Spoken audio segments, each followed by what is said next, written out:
एक पत्रकार 5 साल पहले से ही चिल्ला रहा था कि बचा लीजिए भोपाल को। भोपाल त्रासदी के मुहाने पर बैठा है, लेकिन विदेशी कंपनी के साथ सरकार को मुनाफा कमाने में इतना मजा आ रहा था कि उस पत्रकार की आवाज दबाने के लिए सरकार ने सारे हथकंडे अपना लिए, उसे नौकरी से निकलवा दिया, उसका अखबार तक बंद करवा दिया। लेकिन वो पत्रकार चुप नहीं हुआ। राज्य से लेकर के केंद्र की सरकार और आला अधिकारियों को चेताता रहा कि बचा लीजिए भोपाल को, लेकिन किसी ने नहीं सुना। और 2 दिसंबर 1984 को जो हुआ वो एक काला इतिहास है, जिसके लिए जिम्मेदार उस वक्त की सरकारें थी, अधिकारी थे, लेकिन आज तक वो लोग किसी न किसी रूप में बचे हैं, सजा नहीं पाए हैं। और मुख्य अपराधी को तो सरकार ने खुद भगाया है। दिल्ली में प्रदूषण के मुद्दे पर आज यही हाल है, बिहार में शराबबंदी के मुद्दे पर आज यही हाल है। लोग लगातार सवाल उठा रहे हैं कि आज बिहार में शराबबंदी के चलते नकली शराब का कारोबार बढ़ रहा है, लोग मर रहे हैं, मुख्यमंत्री जी बचा लीजिए बिहार को। लेकिन उस आवाज को दबाने की कोशिश होती है, जो इसके खिलाफ उठती है उसके खिलाफ कहा जाता है कि जो इसके बारे में बात करेगा उसके खिलाफ तक जांच लगेगी। इसी एक घटना का आज ऐतिहासिक हम वर्णन करेंगे कि इतिहास में एक ऐसी ही चीज थी जिसके लिए पत्रकार और लोग आवाज उठाते रहे, लेकिन सरकार ने अनसुना किया, और उसके बाद जो कुछ भी हुआ उसे हम भोपाल गैस त्रासदी के नाम से जानते हैं। आज भोपाल गैस त्रासदी की 37वीं बरसी है। आज हम उसी के बारे में बात करेंगे। नमस्कार, मेरा नाम है अनुराग मिश्रा और आप जनता जंक्शन देख रहे हैं। शुरू में ही बता दे रहे हैं, अगर आपको पसंद आता है तो इसको साझा जरूर करिएगा, जागरूकता के लिए बहुत आवश्यक है। आज जब हम दिल्ली के प्रदूषण पर बहस कर रहे हैं, बिहार में शराबबंदी के नुकसान पर बहस कर रहे हैं, जहरीली शराब पर बहस कर रहे हैं, चर्चा कर रहे हैं, सभी अपने तर्क दे रहे हैं, तो ये कहानी बेहद जरूरी हो जाती है। ये कहानी है भोपाल गैस त्रासदी की, जहां जहरीली हवा ने लाखों बेकसूर लोगों की जिंदगियां बर्बाद कर दी। 2 दिसंबर सन 1984 रात के 8:30 बजे से मध्य प्रदेश की राजधानी भोपाल में रहने वाले लोगों की किस्मत बदलने वाली थी। नहीं, उनकी कोई लॉटरी नहीं लगने वाली थी, बल्कि अब सांस का हर कतरा उन पर भारी पड़ने वाला था। इसका कारण था यूनियन कार्बाइड की फैक्ट्री से मिथाइल आइसोसाइनेट गैस का लीक होना। हर बीतते मिनट के साथ भोपाल वासियों की सांस भारी हो रही थी, और कैलेंडर बदला और तारीख 3 होते ही जहर हवा में भर चुका था। टैंक नंबर 610 में जहरीली मिथाइल आइसोसाइनेट गैस में पानी मिल गया था। टैंक का दबाव बढ़ गया था और इसके चलते वो फट गया था। उसके बाद जो कुछ हुआ वो एक ऐसी कहानी है जो पूरी दुनिया के मानवीय इतिहास में केमिकल आतंक का सबसे बड़ा पर्याय बन गया। उस टैंक के फटने के बाद उससे निकली गैस, जो हजारों लाखों लोगों की सांसों पर भारी पड़ रही थी, हजारों लोगों की जानें ले ली और लाखों लोगों को उम्र भर के लिए विकलांग बना दिया। उस त्रासदी का दंश आज भी भोपाल में जहां तहां पसरा हुआ दिखाई देता है। फैक्ट्री के आसपास झुग्गी बनाकर रहने वाले लोग, काम की तलाश में दूर दराज गांव से आने वाले लोग आंख खोल करके देख भी नहीं पाए थे उस वक्त कि हुआ क्या था। नींद में ही उस गैस ने उनको मौत की नींद सुला दिया। उस वक्त किसी के सामने अंधेरा छाया था तो किसी को चक्कर आने लगा था। इन सब की वजह थी क्योंकि उनकी सांस में मिथाइल आइसोसाइनेट गैस अब बहने लगी थी। इस हादसे के लिए कोई तैयार नहीं था, किसी को अंदाजा नहीं था। फैक्ट्री का अलार्म, जिसको ऐसे ही किसी खतरे की सूचना के लिए लगाया गया था, वो नहीं बजा। रात बीती जा रही थी और आसपास के अस्पतालों में मरीज बढ़ते जा रहे थे, लेकिन डॉक्टर नहीं जानते थे कि इन सांस की कमी से मरे जा रहे लोगों का इलाज कैसे किया जाए। बाद में जो मरे उनकी गिनती हर साल इसी तारीख पर याद कर ली जाती है, लेकिन आज बात कुछ ऐसे लोगों की जो कई सालों से भोपाल गैस त्रासदी का खतरा जानते तो वो लोग भी थे जिन्होंने इसे होने दिया, लेकिन कुछ ऐसे लोग थे जो जानते हुए बोल रहे थे, लगातार सरकार और अधिकारियों और कंपनी को चेता रहे थे कि ये खतरा आ रहा है। वो लोग हर कीमत पर भोपाल को बचा लेना चाहते थे। एक युवा पत्रकार थे, अनुमान से कहें तो वो 3 साल से लगातार लिख रहा था और पिछले 6 सालों से लगातार बोल रहा था। हुक्मरानों को चिता रहा था, उनको सावधान कर रहा था कि अब भी इस महामारी को होने से रोका जा सकता है, मगर किसी ने तनिक भी गौर नहीं किया। और जो हुआ वो ऐसी कहानी के रूप में जाने कितने सदियों तक याद रखा जाएगा, जो अगर एक बार याद आ जाए तो जाने कितने रातों की नींद उड़ जाएगी। देश में चुनाव होने को थे। 2 दिसंबर 1984 की रात दिन की पाली के मजदूर घर जा चुके थे, रात की पाली वाले लोग अपने कामों पर जुटे थे। भोपाल शहर लगभग ठंडा पड़ चुका था, यानी सो चुका था। दिन रविवार का था। कुछ युवा 9 से 12 की पिक्चर देखकर लौट रहे थे। उनके बीच चर्चा थी कि राजीव गांधी ने नई नई सत्ता संभाली थी, इंदिरा गांधी का कत्ल हो चुका था। वो सवाल ये भी कर रहे थे कि राजीव गांधी सत्ता कैसे चलाएंगे। इसको लेकर के वो संभवतः अपने मत दे रहे होंगे या हाल में दिखी किसी खूबसूरत बाला के नए नक्श पर बातें कर रहे हों। लेकिन अचानक से उनका दम घुटने लगा, जैसे उनको महसूस हुआ कि उनकी सांस कम हो रही है। और इसके बाद जो कुछ हुआ वो मानवता के इतिहास में मानव निर्मित सबसे बड़ी त्रासदी साबित हुई। 6 लाख से ज्यादा लोग सीधे तौर पर प्रभावित हुए। तकरीबन 20,000 लोग महज एक सरकारी आंकड़ा बनकर दफन हो गए। ये सब एक रात में नहीं हुआ था। इसकी पटकथा लिखी जानी तकरीबन 5 साल पहले से शुरू हो गई थी। भारत सरकार और यूनियन कार्बाइड के बीच 49-51 के आनुपातिक हिस्सेदारी में सेविन नामक कीटनाशक बनाया जाता था। फैक्ट्री का उत्पादन 2500 टन सालाना था। 1980 का दशक आया, बाजार की मांग उत्पादन से काफी कम थी। सो ये हुआ कि कीटनाशक को ज्यादा मात्रा में बना करके स्टोर करना पड़ा। उत्पादन बढ़ रहा था और मांग लगातार घटती जा रही थी।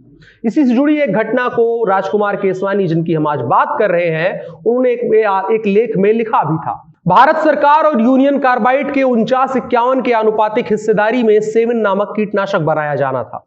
फैक्ट्री का उत्पादन 2500 टन सालाना था। 1980 का दशक आया, बाजार की मांग उत्पादन से काफी कम थी। सो ये हुआ, जो ज्यादा कीटनाशक बन गया था उसको स्टोर करना पड़ा। उत्पादन लगातार बढ़ रहा था और बाजार की मांग घट रही थी।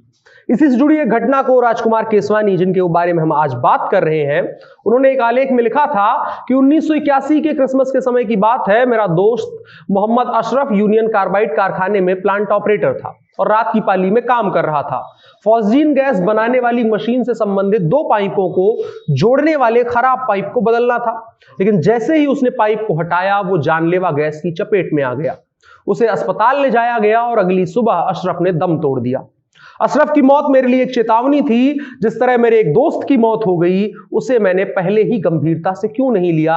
मैं अपराध बोध से भर गया था। उस समय मैं पत्रकारिता में नया नया था, कुछ छोटी मोटी नौकरियां की थी।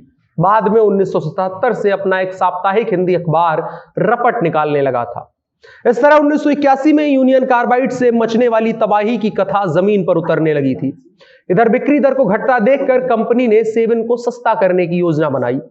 सस्ता करने के लिए उत्पादन गुणवत्ता, सुरक्षा मानक, स्टाफ, कलपुर्जों की गुणवत्ता, इन सब में बेतहाशा कमी की गई। कंपनी का व्यापार धीरे धीरे पटरी पर आने लगा। उनको यह फार्मूला पसंद आ गया था। सरकारी मुलाजिम अपना हिस्सा लेकर चीजों की अनदेखी करने लगे। केंद्र में बैठे सत्ताधीशों के पास महज 8 लाख लोगों के बीच बसी कंपनी, जिसका लाइसेंस ही जान लेने की दवा बनाने का था, उसकी सुध लेने भर की फुर्सत नहीं थी। सो उन लोगों ने नहीं देखा। केसवानी की रिपोर्टें वहां के आला कमानों को पसंद नहीं आ रही थी। सो नौकरी से हाथ धो बैठे। मगर जो मौत का साया कंपनी से निकलने वाले वेस्ट और वहां के कामगारों को आने वाले कल में चिताओं पर लेटे देख चुका हो, वो आदमी चुप कैसे बैठ सकता था।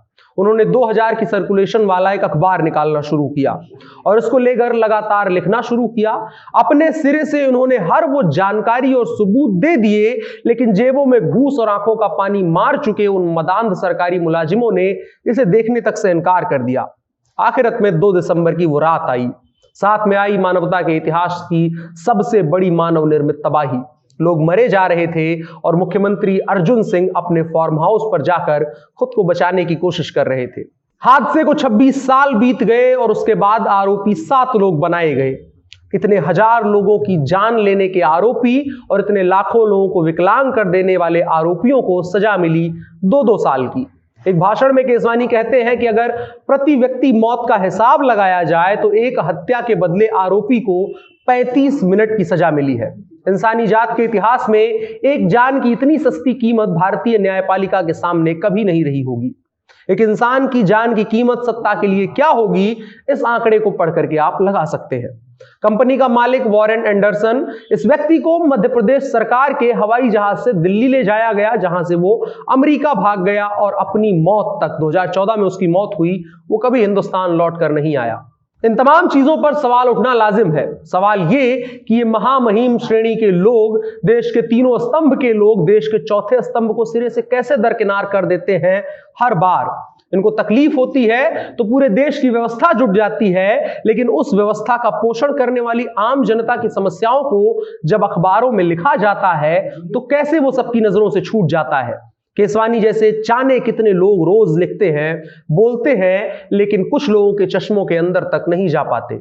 सवाल तो यह भी है कि किसी फिल्म में एक सेकंड के लिए किस धर्म, किस पार्टी या किस नेता की मानहानि हुई है, ये पकड़ लेने वाले लोग अखबार में क्या लिखा है ये क्यों नहीं पकड़ पाते हैं। ऐसे ही ना जाने कितनी तबाहियों की पटकथाओं के खुलासे अखबारों में केसवानी जैसे तमाम लोग रोज करते रहते हैं, मगर कुछ खास चश्मों तक बात जाती ही नहीं है। हर तबाही को लेकर के समाज के घोषित बुद्धिजीवियों के अलावा भी लोग राय रखते हैं और आमतौर पर उनकी प्लानिंग कमेटियों से बेहतर और कम समय में वो लोग वही बात कह देते हैं जो एक भारी भरकम टीम और पैसा खर्च करने के बाद रिपोर्ट नहीं ड्राफ्ट बनकर महोदयों के सामने आता है। पसंदीदा बातों को ध्यान में लाया जाता है, अमल में लाया जाता है, गौर किया जाता है। जो बातें पसंद नहीं आती वो दरकिनार ही रहते हैं। आज हम दिल्ली के प्रदूषण पर बात कर रहे हैं, आज हम बिहार में शराबबंदी के खतरों पर बात कर रहे हैं, लेकिन उसकी सच्चाई कोई नहीं जानना चाहता है। दिल्ली में प्रदूषण को लेकर के तमाम प्लानिंग कमीशन में बैठे लोग जो लाखों की सैलरी पाते हैं, वो अफसर जमीनी हकीकत को रिपोर्ट नहीं करते हैं। बिहार में शराबबंदी के नाम पे फला अफसर को लाया गया है, सिंघम को लाया गया है, तमाम चीजें कह दी जाती हैं, लेकिन असलियत में बात नहीं की जाती है कि आज शराबबंदी की वजह से गांव में रहने वाले लोग जहरीली शराब पी करके मर रहे हैं, उनकी तबीयत खराब हो रही है। उस पर किसी की रिपोर्ट नहीं बनकर आती है। खुदा न खास्ता हो दिल्ली को, बिहार को, भोपाल जैसी ही त्रासदी अलग अलग कारणों से देखनी पड़ी। जमीनी हकीकतें इग्नोर की जा रही हैं, पैसे खा करके प्रदूषण की असली रिपोर्ट किसी के सामने नहीं लाई जा रही है, शराबबंदी की असली सच्चाई लोगों के सामने नहीं लाई जा रही है। प्री डिसाइडेड एक्यूज बनाए जा रहे हैं, लोगों को एक बोतल शराब के लिए गिरफ्तार करके उम्र भर के लिए जितनी भी उसमें सजा मेंशन है उतने दिन के लिए उनको जेल में डाल दिया जा रहा है। और कुछ नहीं मिले तो प्रदूषण के लिए सीमावर्ती किसानों को कटघरे में खड़ा कर दो और शराब के लिए यहाँ के आम लोगों को और छोटे मोटे गरीब लोगों को खड़ा कर दो। लेकिन सच्चाई यही है कि असली जिम्मेदार को इग्नोर किया जा रहा है जानबूझ करके। उस पर बात की जानी जरूरी है, नहीं तो भोपाल 2.0 के लिए बिहार और दिल्ली तैयार रहे। बाकी मेरा नाम है अनुराग मिश्रा। अगर आपको ये रिपोर्ट पसंद आई हो, खबर पसंद आई हो, कहानी पसंद आई हो तो दोस्तों के साथ साझा करें और जागरूक करें कि ऐसे खतरे हमारे सामने रोज बरोज आते रहते हैं और हम जैसे तमाम लोग इसके बारे में बात करते रहते हैं, लेकिन उसको सिरे से दरकिनार किया जाता है, इग्नोर किया जाता है। लेकिन आप नोटिस करेंगे तो उनको भी नोटिस करना पड़ेगा, इसलिए इस वीडियो को देखिए और भी रिपोर्टों को देखिए और हमारा सहयोग करिए। मेरा नाम अनुराग मिश्रा है, आप जनता जंक्शन देख रहे हैं। कैमरे पर मेरे साथ ओम प्रकाश है। शुक्रिया।